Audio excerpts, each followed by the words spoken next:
បាទសូមជម្រាបសួរក៏ដូចជាសួស្តីបងប្អូនទាំងអស់គ្នាដែលកំពុងតែមើលវីដេអូមួយនេះហើយវីដេអូមួយនេះគឺខ្ញុំធ្វើឡើងគឺដើម្បីឆ្លើយតបទៅនឹងសំណុំពររបស់បងប្អូនមួយចំនួនដែលជាសិស្សរបស់ខ្ញុំផ្ទាល់ហើយគាត់ចង់ឲ្យខ្ញុំធ្វើវីដេអូមួយដែលបង្ហាញអំពីការប្រើប្រាស់ will ហើយនឹង be going to ថាតើវាប្រើប្រាស់ក្នុងស្ថានភាពដូចនេះខុសគ្នាយ៉ាងម៉េចបាទដំបូងឡើយខ្ញុំមិនគិតថាវីដេអូដែលខ្ញុំផុសទៅនឹងមានសិស្សច្រើនឬក៏មានអ្នកទស្សនាច្រើនទេប៉ុន្តែផ្ទុយពីការគិតគឺមិនត្រឹមតែសិស្សដែលខ្ញុំបង្រៀននៅក្នុងថ្នាក់នេះដែលគាត់បានមើលសិស្សដទៃទៀតផ្សេងៗទៀតដែលមិនមែនដែលខ្ញុំមិនធ្លាប់បានបង្រៀនគាត់ក៏គាត់មើលដែរហើយមានមួយចំនួនគាត់ comment សំណុំពរឲ្យធ្វើវីដេអូផ្សេងៗទៀតបាទអញ្ចឹងសូមម្ដងទៀតសូមអរគុណច្រើនចំពោះការទស្សនាវីដេអូខ្ញុំកន្លងមកហើយបើគិតថាវាមានសារៈសំខាន់សម្រាប់ជំនួយដល់ការសិក្សារបស់អ្នកទាំងអស់គ្នាអាចចែករំលែកបាទអាចចែករំលែកទៅកាន់មិត្តភ័ក្តិដទៃទៀតហើយខ្ញុំធ្លាប់បាននិយាយក្នុងវីដេអូមុនៗដែរថាការរៀននៅសាលានៅក្នុងម៉ោងរដ្ឋពិសេសម៉ោងរដ្ឋគឺយើងមានពេលវេលាមិនពេញលេញទេមិនបរិបូរណ៍ចង់និយាយថាមិនគ្រប់គ្រាន់សម្រាប់ការបញ្ជូលវេយ្យាករណ៍បន្ថែមច្រើនទៅក្នុងមេរៀននីមួយៗព្រោះយើងត្រូវ follow តាមកម្មវិធីរបស់សាលាកម្មវិធីរបស់ម៉ោងរដ្ឋអញ្ចឹងយើងមិនអាចចប់កម្មវិធីទេបើសិនជាយើងបញ្ចូលវេយ្យាករណ៍និងបកស្រាយកាន់តែច្រើននោះអញ្ចឹងហើយខ្ញុំក៏ធ្វើវីដេអូដែលតាក់ទងទៅនឹងមេរៀននីមួយៗដើម្បីឲ្យអ្នកដែលគាត់ចង់សិក្សាបន្ថែមគាត់ចង់ស្វែងយល់បន្ថែមគាត់អាចមើលវីដេអូទៅគឺយល់កាន់តែច្បាស់បាទយល់កាន់តែច្បាស់អញ្ចឹងខ្ញុំនៅតែបញ្ជាក់ដដែលថាមិនមែន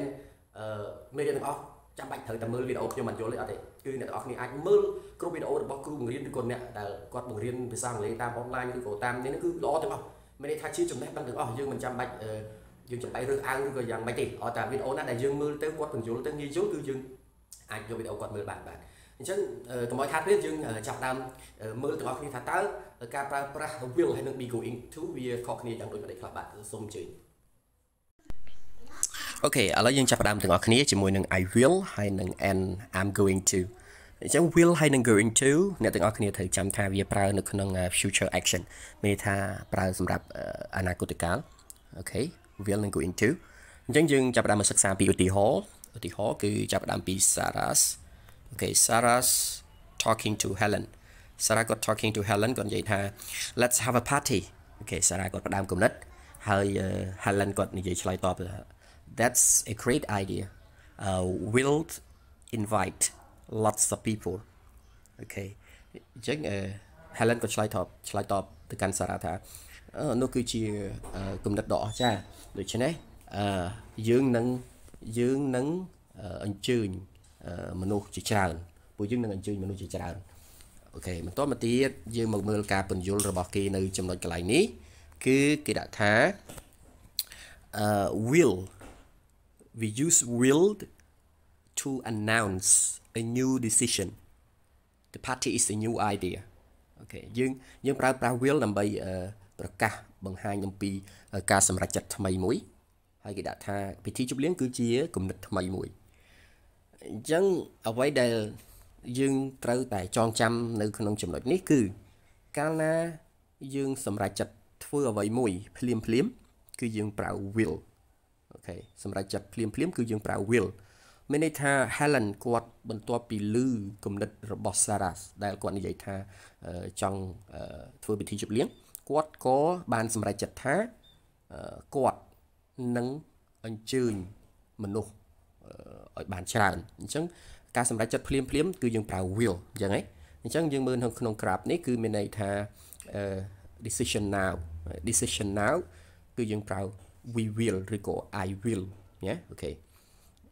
អញ្ចឹងចំណុចដែលត្រូវចាំគឺការសម្រេចចិត្តភ្លាមគឺយើងប្រើ will ឥឡូវយើងបន្តមកកាន់ឧទាហរណ៍បន្តដែលគេបញ្ជាក់អំពីការប្រើប្រាស់ be going to ម្ដងLater that day Helen meets Max អញ្ចឹងគេថាថ្ងៃបន្ទាប់មកទៀត Helen បានជួបជាមួយនឹង Max អញ្ចឹង Helen គាត់បាននិយាយទៅកាន់ Max ថា Sarah and I have decided to have a party we're going to invite lots of people អញ្ចឹងនៅក្នុងឧទាហរណ៍នេះ Helen គាត់បាននិយាយប្រាប់ Maxបន្ទាប់ពី 2-3 ថ្ងៃដែលគាត់បាននិយាយថា we will invite lots of people ឥឡូវ ជាច្រើនថ្ងៃមកទៀតគាត់បាននិយាយប្រាប់ទៅ Max ថា we are going to invite lots of people ហេតុអីបាន Helen គាត់និយាយ we are going to invite ដោយសារអីទាំងអស់គ្នាគឺដោយសារគាត់បានសម្រេចចិត្តពីមុនមករួចហើយអញ្ចឹងហ៎មិនមែនជា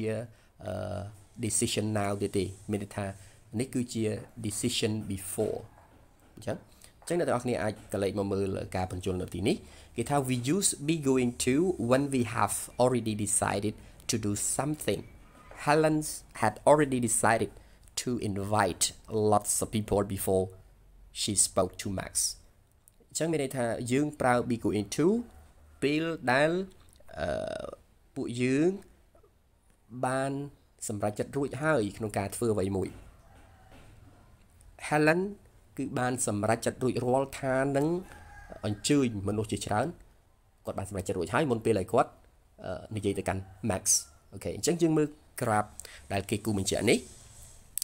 ពាក្យថា we going to មានន័យថាវាចាប់ផ្ដើមពី decision before មានន័យថាគាត់សម្រេចចិត្តពីមុនរួចហើយឥឡូវនេះគាត់ទើបតែនិយាយអញ្ចឹងហ៎អញ្ចឹងវាខុសគ្នាពី will ត្រង់ថា will គឺសម្រេចចិត្តភ្លាមហើយនិយាយ will បើយើងបានរៀបចំឬក៏បានធ្វើការសម្រេចចិត្តហើយរួចហើយយើងនិយាយគឺយើងប្រើ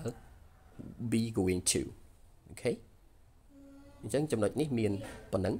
ហើយអ្នកទាំងអស់គ្នាអាចមើលបន្តអូខេដើម្បីឲ្យកាន់តែច្បាស់អ្នកទាំងអស់គ្នាត្រូវតែអនុវត្តលំហាត់នេះចំនួន2ឬក៏3ដើម្បីឲ្យយើងយល់កាន់តែច្បាស់ថាតើយើងបំពេញនៅលំហាត់យ៉ាងដូចម្ដេចបន្ទាប់ពីយើងសិក្សានៅការប្រើប្រាស់ will ហើយនឹង be going to រួចហើយបាទអញ្ចឹងសូមអ្នកទាំងអស់គ្នាកលេចមកមើលលំហាត់ទី1ដែលគេមានឧទាហរណ៍រួចជាស្រេចជាការសន្ទនាបាទរវាង A B អញ្ចឹងលំហាត់ទី1គឺ A B A គាត់និយាយថា why are you turning on the TV អូខេB គាត់ឆ្លើយថា I'm going to watch the news អញ្ចឹងគាត់ប្រើ be going to មានន័យថា I'm going to watch មានន័យថាគាត់បានសម្រេចចិត្តមុននឹងគាត់បើកទូរទស្សន៍នោះគឺគាត់បានសម្រេចចិត្តរួចហើយថាគាត់នឹងមើលព័ត៌មានបាទចំណុចទី2 A គាត់និយាយថា I forgot my wallet I don't have any money អញ្ចឹង B គាត់ឆ្លើយតបថា not to worry អញ្ចឹងកន្លែងនេះតើអ្នកទាំងអស់គ្នាគិតថាប្រើ will ឬក៏ be going to អញ្ចឹង yes ត្រឹមត្រូវគឺយើងប្រើ will ដោយសារ B គាត់បានសម្រេចចិត្តភ្លាមថាឲ្យមិត្តភ័ក្តិរបស់គាត់ខ្ចីលុយអញ្ចឹងយើងប្រើថា I will lend you some បាទគាត់ដឹងថាមិត្តភ័ក្តិអត់លុយអញ្ចឹងគាត់បានសម្រេចចិត្តភ្លាមថាខ្ញុំនឹងឲ្យអ្នកខ្ចីមួយចំនួនលំហាត់លេខ3 A គាត់និយាយថា why are you filling that bucket with water អញ្ចឹង B គាត់ឆ្លើយថាម៉េចគេតែមានដាក់ថាក្នុងរង្វង់កញ្ចក់គេដាក់ថា I wash អញ្ចឹងតើជាការសម្រេចចិត្តភ្លាមឬក៏ជាការសម្រេចចិត្តរួចហើយដែលគាត់នឹងលាងឡានរបស់គាត់នេះ yes គឺគាត់បានសម្រេចចិត្តរួចហើយមុនពេលដែលគាត់ចាក់ទឹកចូលនៅក្នុង bucket ហ្នឹងអញ្ចឹងហ៎អញ្ចឹងយើងអាចដាក់ថា I am going to wash the car right yeah number 4 A គាត់និយាយថា I don't know how to use the washing machine អញ្ចឹង B គាត់ឆ្លើយថា it's easy okay I will show you ជាការសម្រេចចិត្តភ្លាមអញ្ចឹងហ៎អូខេអញ្ចឹងយើងមានលំហាត់ប៉ុណ្ណឹងអ្នកទាំងអស់គ្នាមានចម្ងល់អីអាចសួរបន្ថែម Thank you very much for watching this video thank you